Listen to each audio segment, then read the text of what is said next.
Welcome back, friends. Here in this video, I will show you how to sum the comma-separated values in Microsoft Excel.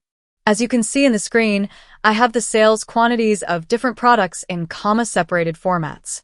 These 12, 19, 6 are the quantities sold in first quarter, which is in the month of January, February, and March. In this total sales column, I have to calculate the total sales for whole year by adding each comma-separated values from all quarters. To add such comma-separated values, we have to first create a custom function by using VBA. The required code for creating the custom function is here in this Notepad document.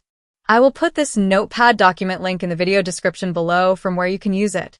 First, select all this code and copy. Go to Excel, click on Developer tab, then Visual Basic. Click on Insert tab, then Module. In the Module page, paste the copied code. Close the VBA editor window. Now you should see a new function named as sum CSV.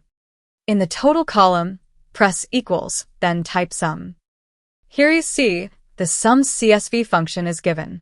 Double-click on it to choose. Select the range of cells that has comma-separated values to be added. Close bracket and hit enter. This is the total of sales quantities. Use the fill handle to drag the formula for other products. If you want to save this new custom function in the workbook, you have to save this file as macro-enabled Excel file. For this, click on File tab, then Save As. In the file type list, choose Excel macro-enabled file. Choose the location to save the file and click on Save. Next time, to use that function, you have to open the macro-enabled version of file. If you are new to macro and VBA in Excel and interested in learning it, you can learn it from the playlist link given in video description below. After watching this video, were you able to add the comma-separated values in your Excel workbook? Please write it in comment section below. Thank you so much for watching. Subscribe our channel for more videos on Microsoft Excel.